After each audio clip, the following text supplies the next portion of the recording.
രണ്ടും ഒരുപോലെയാ. എന്റെ മോൻ ഒരൊറ്റ ജുമഅ മുടക്കൂല, ഒരൊറ്റ പടവും വിടൂല, വലിയ റാഹത്താ.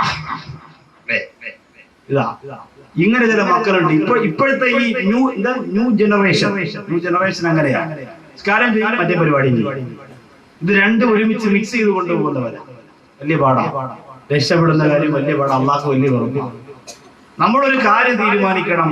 നമ്മളെപ്പോ നന്മയിലേക്ക് നമ്മൾ വിചാരിച്ചുകൊണ്ട് രക്ഷപ്പെടണമെന്ന് തീരുമാനിച്ചിറങ്ങിയാൽ നമുക്ക് സാധിക്കാത്തത് അല്ലാഹു സുബ്ഹാനഹു വ തആല നമുക്ക് തന്ന മനസ്സിലേക്ക് നാം ഇതുപോലെ വൃത്തികേടുകളെ നിറച്ചു വെച്ചതുകൊണ്ടാണ്. തിൽക്കദാറുൽ ആഖിറതു നജ്അലുഹാ ലില്ലദീന ലാ യുരീദൂന ഉലുവൻ ഫിൽ അർളി വലാ ഫസാദാ വൽ ആഖിബത്തു ലിൽ മുത്തഖീൻ. അല്ലാഹുവിന്റെ ഖുർആൻ പറയുന്നു ആഖിറത്തെ വിജയം, അതുപോലെ തന്നെ അന്തിമ വിജയം, അതൊക്കെ ദുനിയാവിൽ ആഡംബരവും ഫസാദും ഫിത്നയും ഒന്നും കൊതിക്കാതെ ആൺകുട്ടികളെ പോലെ ഭവ്യതയോടുകൂടി ജീവിച്ച് ഈമാനോടുകൂടി മരണപ്പെട്ടു പോയവർക്ക് അല്ലാഹു ആ തൗഫീഖ് നമുക്ക് തരുമാറാകട്ടെ. അങ്ങനെയൊക്കെ നിങ്ങൾ തീരുമാനിച്ചു വരുമ്പോൾ അല്ലാഹുവിന്റെ ഖുർആൻ പറയുന്നുണ്ട്, ചില അവയവങ്ങളെ ദുരുപയോഗം ചെയ്യുന്ന സമുദായം അവർക്ക് നരകം ഉറപ്പാണ് എന്ന് അല്ലാഹുവിന്റെ ഖുർആൻ പറയുന്നു. ചില അവയവങ്ങളെ ദുരുപയോഗം ചെയ്യുന്നവർ ചെറുപ്പക്കാർ ഒരുപാട് ശ്രദ്ധിക്കേണ്ടതാണ്. സുന്ദരികളായ പെൺകുട്ടികൾ നിലക്കണ്ണാടിയുടെ മുമ്പ് പോയി നിന്നിട്ട് ആ കണ്ണാടിയുടെ മുമ്പ് പോയി നിന്നിട്ട് അവര് പറയൂല്ലേ, ചുണ്ട് ചുമത്തുവെച്ചിട്ട് അതേ കവിള് തൊടുപ്പിച്ചിട്ട് മതി വരുന്നില്ല. ഇന്ന് സഹോദരിമാര് പുറത്തിറങ്ങുമ്പോൾ ഇടുന്ന പൗഡർ എന്താ? വെള്ള പൗഡർ അല്ല, പിന്നെയോ റോസ് പൗഡർ. അതൊക്കെ വീട്ടിൽ കാണും. മയക്കുമരുന്ന് പറഞ്ഞ് ഒരു ഭർത്താവിനെ ഇവിടെ പിടിച്ചു എയർപോർട്ടിൽ ഭാര്യയ്ക്ക് കൊണ്ടുവന്നത് റോസ് പൗഡർ. താത്ത ഇവിടെ നിന്ന് എഴുതി വിടും, മച്ച അവിടെ നിന്ന് കൊണ്ടുവരും. നിക്കറിനും തസ്ബീനൊന്നും കുറവില്ല. കവിള് ചോദ്യമാന്നിരിക്കും ഈ പൗഡർ ഇട്ട. ചില സഹോദരിമാര് പറയും, ഞങ്ങൾ അറിഞ്ഞില്ലായിരുന്നല്ലോ, നാളെ തന്നെ വാങ്ങിക്കണം. താനെ കൊണ്ട് അങ്ങനെ ഉപയോഗം. റോസ് പൗഡർ അത് മുഖത്തിട്ടാൽ കവിളിങ്ങനെ തുടുത്തു ചുമന്നിരിക്കും. അതിട്ടുകൊണ്ട് കല്യാണത്തിന് പോയി കാറ്ററിംഗ് സർവീസുകാരൊക്കെ ഇഷ്ടം പോലെ ചിക്കന്റെ പീസ് ഇട്ട് തരും. കഴിക്കുന്ന സുഖമായിരിക്കല്ലേ, ഇഷ്ടം പോലെ കിട്ടും. വീഡിയോക്കാര് മുമ്പേ നിന്ന് മാറൂല, എപ്പോഴും കൂടെ ഉണ്ടാവും. കാരണം ചുമന്ന പൗഡറാണ് ഇപ്പൊ സഹോദരിമാർ ഉപയോഗിക്കുന്നത്. വെള്ള പൗഡർ മാറ്റി പല മോഡലുണ്ട്. അതിലൊന്നും കിടക്കുന്നില്ല, അതിലൊന്നും സമയമില്ല. ചില അവയവങ്ങൾ ദുരുപയോഗപ്പെടുത്തുന്നവർ. അല്ലാഹു നമുക്ക് തന്നതിൽ വെച്ച് ഏറ്റവും വിലപിടിപ്പുള്ള അവയവമേതാ? അല്ലാഹുവിന്റെ റസൂൽ തന്നെ പറഞ്ഞില്ലേ, അത് ഹൃദയമാണ്, ഹൃദയമാണ്, ഹൃദയമാണ്. 350 ഗ്രാമാണ് ഹൃദയത്തിന്റെ ഭാരം.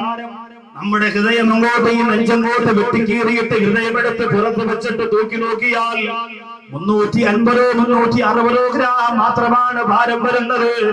60 സെക്കൻഡ് കൊണ്ട് 72 പ്രാവശ്യം ഇടിച്ചുകൊണ്ടിരിക്കുന്ന നമ്മുടെ ഹൃദയമുണ്ടല്ലോ, ആ ഹൃദയം ഒരു 2-3 സെക്കൻഡ് ഒന്ന് നിന്ന് പോയാൽ അതിന്റെ പേരാണ് ഹാർട്ട് അറ്റാക്ക് എന്ന് പറയുന്നത്.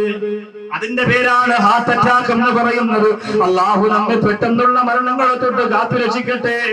സൈലന്റ് അറ്റാക്കുകളെ തൊട്ട് അല്ലാഹു നമ്മെ കാത്തു രക്ഷിക്കട്ടെ. 27-ാം രാവിൽ വള്ളക്കടവ് പള്ളിയിൽ എഴുത്തിക്കാതിരുന്ന ചെറുപ്പക്കാരൻ മുഹമ്മദ് യൂസുഫ് 27-ന് പകലിൽ വൈകുന്നേരത്തോടുകൂടി വള്ളക്കടവ് പള്ളിയുടെ ഖബർസ്ഥാനിൽ കൊണ്ടുവന്ന് അടക്കം ചെയ്തു. 2 മക്കൾ യതീമീങ്ങളാണ്. വള്ളക്കടവിന്റെ പരിസരത്ത് ഒരുപാട് പാവപ്പെട്ടവരുണ്ട്, കോളനികളുണ്ട്, ഒരുപാട് ചെറിയ ചെറിയ വീടുകളുണ്ട്. അല്ലാഹുവേ, ആ മരണ വീട്ടിലേക്ക് ഞാനൊന്ന് ദ്വാരക്കാൻ പോയപ്പോൾ കട്ടിലിന് മുകളിലിരിക്കുന്ന പ്രിയപ്പെട്ട ഉമ്മ ചാടി എഴുന്നേറ്റിട്ട് പൊട്ടിക്കരയുകയാണ്. എന്റെ കൂടെ വന്ന ചെറുപ്പക്കാർ ഇവിടെ ഉണ്ടാവും അത് കേൾക്കാൻ. സുബ്ഹാനല്ലാഹ്, യൂസുഫ് എന്ന് പറയുന്ന പ്രിയപ്പെട്ട പൊന്നുപോൽ 27-ാം രാവിലെ ആ പള്ളിയിൽ വന്നിട്ട് എത്തിക്കാവുന്ന സഹോദരനാണ്. 2 മക്കളെ യതീമാക്കിയിട്ട് അന്നത്തെ രാത്രിയിൽ സൈലന്റ് അറ്റാക്ക് വന്ന് മരണപ്പെട്ടു പോയി. പിന്നെ കണ്ണു തുറന്നില്ല. അത്താഴം കഴിച്ചുകൊണ്ട് വീട്ടിലേക്ക് പോയ സഹോദരനാണ്. സുബൈക്ക് പള്ളിയിൽ പോകണം, ഞാനൊന്ന് മയങ്ങട്ടെ എന്ന് പറഞ്ഞ് കിടന്നവനാ എഴുന്നേൽക്കുന്നില്ല. വിളിക്കുമ്പോ ശരീരം മരവിച്ചു പോയി.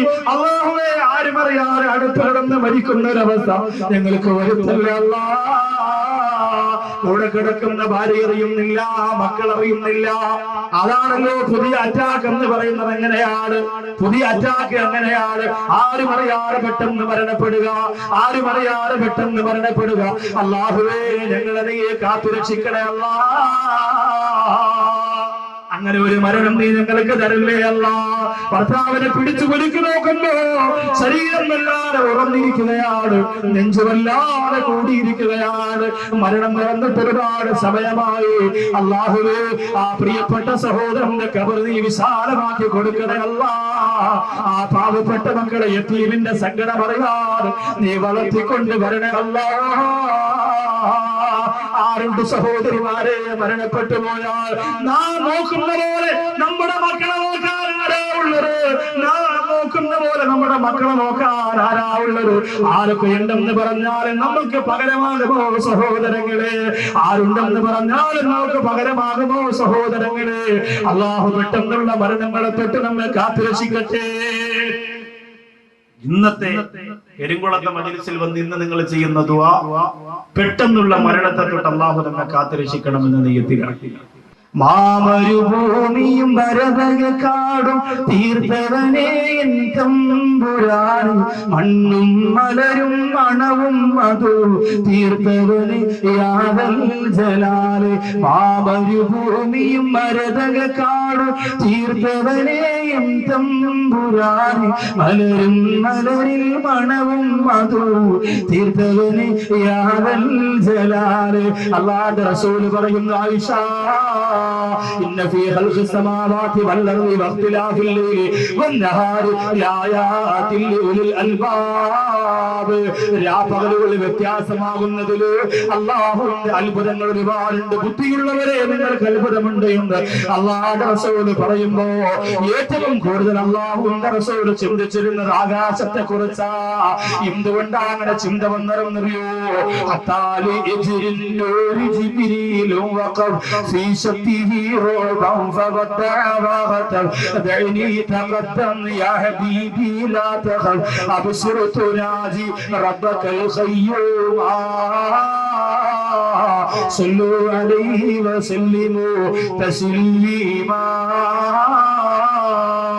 അല്ലാഹുവിന്റെ റസൂലിനെ കൊണ്ടുപോയില്ലേ മുഖറബുൽ അംലാഖ് മലക്ക് ജിബ്രീൽ അലൈഹിസ്സലാം കൊണ്ടുപോയപ്പോ എന്റെ പ്രിയമുള്ളവരെ ആകാശലോകത്തിന്റെ അത്യുത്ഭുതങ്ങൾ അല്ലാഹുവിന്റെ റസൂൽ കണ്ടുപോയി. പിന്നെ ഇവിടെ വന്നു പോയാൽ എപ്പോഴും ആകാശത്തിലേക്ക് ഒരു നോട്ടമാണ്. എന്തോ അത്ഭുതമാ, എന്തോ അത്ഭുതമാ സഹോദരങ്ങളെ. ബഹുമാനപ്പെട്ട ഗസാലി ഇമാം റളിയല്ലാഹു അൻഹു ഇഹ്യാ ഉലൂമുദ്ദീനിൽ പറയുകയാ, മനസ്സിന് വിഷമം വന്നാൽ, മനസ്സിന് സങ്കടം വന്നാൽ ആകാശത്തിലേക്ക് നിങ്ങൾ നോക്കിക്കഴിഞ്ഞാൽ അല്ലാഹു നിങ്ങളുടെ സങ്കടം നാട്ടിത്തരുമെന്ന് അബൂ ഹാമിദ് ഗസാലി റളിയല്ലാഹു അൻഹു പറയുകയാ.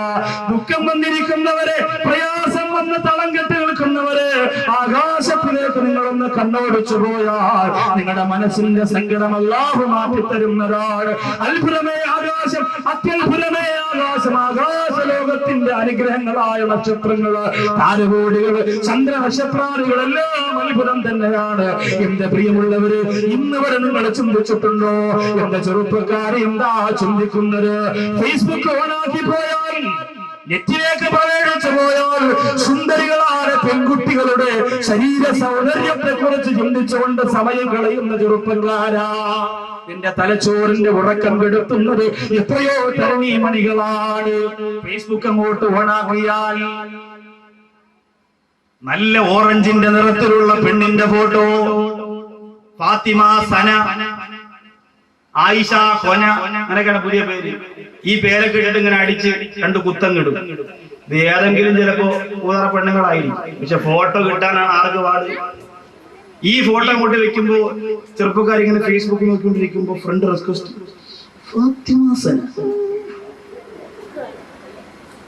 അപ്പൊ കൂട്ടി തന്നെ വിളിക്കും, എടാ നിന്റെ മൊബൈലിൽ വന്നോ മറ്റേ സാധനം, എന്റെ ഒന്നുകൂടിയോ ഒന്നും പറയണ്ടടാ. അല്ലാഹുവേ, ഇതൊക്കെ ഉണ്ടോ? ലോകത്ത് ഇങ്ങനെ പെണ്ണുണ്ടോ? വിളിയാ ഓരോ ദിവസവും കാണുന്ന പെൺകുട്ടികൾ ബാക്കിയുള്ള പെണ്ണുങ്ങളെക്കാളും സൗന്ദര്യമുള്ളതായിട്ട് നിനക്ക് തോന്നിപ്പിക്കും എന്നതാണ് ഇബ്ലീസിന്റെ ഒന്നാമത്തെ ആയുധം. നിന്റെ ഭാര്യയെക്കാളും സൗന്ദര്യം ബാക്കി എല്ലാവരുടെ ഭാര്യയ്ക്കുണ്ടാവും, ഇല്ലേ? അത് ഉറപ്പാസായ. നിങ്ങൾ പെണ്ണാണാൻ പോയപ്പോ തിമിരുമായിരുന്നു, നോക്കണമായിരുന്നു എന്ന് പറഞ്ഞു. അന്ന് നാണം കുടുങ്ങി ഉള്ളതാവട്ടെ എന്ന് പറഞ്ഞ് വരാതെ നോക്കി കെട്ടണമായിരുന്നു.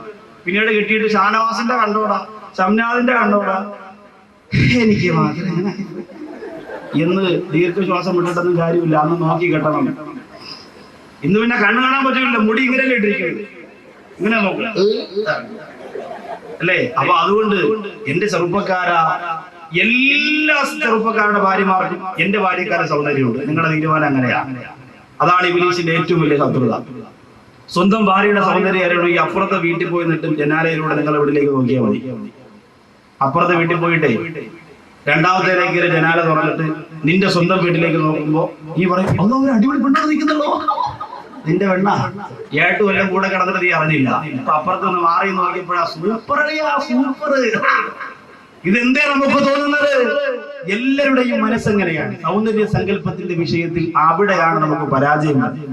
അള്ളാഹു നമുക്ക് തന്നു, അൽഹംദുലില്ലാഹ്. ഇത് തന്നെയാണ് ഭൂലോക സുന്ദരി. ഇത്തിരി മൂക്കി ചപ്പിയാലും ഇത്തിരി കണ്ണ് ഞണങ്ങിയാലും ഇതിനപ്പുറം സൗന്ദര്യം ഇല്ലാന്ന് സ്വയം തീരുമാനിച്ച് ജീവിച്ചില്ലെങ്കിൽ ജീവിക്കാൻ പറ്റില്ല. വലിയ പാടാ. എത്ര കിട്ടിയാലും 4 വരെ പോകാൻ പറ്റും, അതിനപ്പുറത്തേക്ക് പോകാനും പറ്റില്ല. അല്ലേ? നിങ്ങൾ ആലോചിച്ച് നോക്കി. ഞാനിത് പറയുന്നത് ഏത് രീതിയിൽ ചിന്തിച്ചാലും സൗന്ദര്യത്തിന്റെ വിഷയത്തിൽ നമുക്ക് ഇത്തിരി ആർത്തി കൂടുതലാണ്. അതുകൊണ്ടാണ് നമ്മുടെ മനസ്സിലുള്ള ചിന്ത എപ്പോഴും ഇങ്ങനെയാണ്. എപ്പോഴും ഇങ്ങനെ ഫേസ്ബുക്ക് നോക്കി വെച്ചിട്ട് അല്ലേ, അവളെ ഇങ്ങനെ വന്നു ഇങ്ങനെ വന്നു, എവിടെയാണ് താമസിക്കുന്നത്, പെരുങ്കുളത്താണോ കുത്ത് ചോദ്യം. അപ്പൊ മറുപടി അതേ തിരിച്ച് അതേന്ന് പറഞ്ഞാൽ ഇങ്ങനെ അങ്ങനെ ഒരു വര അടി കയറി. പെരുങ്കുളത്ത് എവിടെ? ഇബ്രാഹിംകട കടയുടെ താഴെ. അവിടെയാണ് എന്റെ ഹൗസ്. 3ാം ക്ലാസ് 4 കൊല്ലം തോറ്റനെ ഔച്ച്. എന്നിട്ട് എഴുതി ഒപ്പിട്ട് വീണ്ടും അങ്ങോട്ട് അയക്കാൻ. ഇങ്ങനെ അങ്ങോട്ടും കൈമാറി ഒന്ന് കാണണമല്ലോ. കാണാൻ വേണ്ടി ചെല്ലാൻ മണനാക്ക് ജംഗ്ഷനിൽ വരാൻ പറഞ്ഞു. 15 ബാറ്ററിയുടെ ടോർച്ചിട്ട് അടിച്ചു നോക്കിയാൽ അവിടെ കാണാൻ പറ്റുന്നില്ല. ആ രീതിയിലാ. ഓറഞ്ചിന്റെ നിറമായിരുന്നു ഫേസ്ബുക്കിൽ, പക്ഷെ മാറി. വിചാരമുക്കിയത് കൊണ്ടല്ല, നിറം ഒറിജിനൽ അങ്ങനെ തന്നെയാ. എന്റെ സഹോദരങ്ങളെ, ഇങ്ങനെ ചിന്തിക്കാൻ എനിക്ക് സമയമുണ്ടല്ലോ. എങ്ങനെ പണം ഉണ്ടാക്കണം ചിന്തിക്കൂലേ? ഈ ഭാര്യമാർ നിങ്ങളെ ചിന്തിപ്പിക്കൂലേ? രാത്രി വന്ന് ഇങ്ങനെ കട്ടിലിരിക്കുമ്പോ പറയും, ഇങ്ങനെ പോയാ മതിയോ, ശൈല വീട് വെച്ചു, ജുനൈദ വീടിന്റെ തറക്കല്ലിട്ട്, സൈനവ കുറ്റിയടിച്ച്, നിങ്ങൾ മാത്രം ഇങ്ങനെ കറങ്ങി അടിച്ച് നടന്നോളൂ, നമുക്ക് വീട് വെക്കണ്ടേ? അപ്പൊ അവനൊക്കെ അങ്ങനെ പറയും, നിങ്ങൾ എത്ര ദിവസം ഇങ്ങനെ ചെയ്താൽ അങ്ങനെ കിട്ടും, അത് ദുബായി പോയി വനയ്യാന്റെ ശമ്പളത്തിന് ജോലി ചെയ്ത് എങ്ങനെ കിട്ടും, അങ്ങനെ അതിനെക്കുറിച്ച് ചിന്തിക്കാനും നമുക്ക് സമയമുണ്ട്. വേണ്ടാന്നല്ല, അതൊക്കെ വേണം. ദീർഘവീക്ഷണം കുടുംബ ജീവിതത്തിൽ ആവശ്യമാണ്. സഹോദരിമാരങ്ങനെ ഒരു നിയന്ത്രണം വെക്കുന്നതിന് നല്ലതാണ്. അപ്പൊ അതൊക്കെ ചിന്തിക്കാൻ നമുക്ക് സമയമുണ്ട്. പക്ഷെ എന്തിനു നമുക്ക് നേരമില്ല? എന്തിനു നേരമില്ല? അൽ കയ്യിസു മൻ ദാന നഫ്സഹു. അല്ലാഹുവിന്റെ റസൂൽ പറയുന്നു, ഏറ്റവും വലിയ ബുദ്ധിമാൻ ആരെന്നറിയുമോ? ആഖിറത്തിൽ അല്ലാഹുവിന്റെ കോടതിയിലേക്ക് പോയാൽ എനിക്ക് എന്തുണ്ട് എന്ന് ചിന്തിക്കും.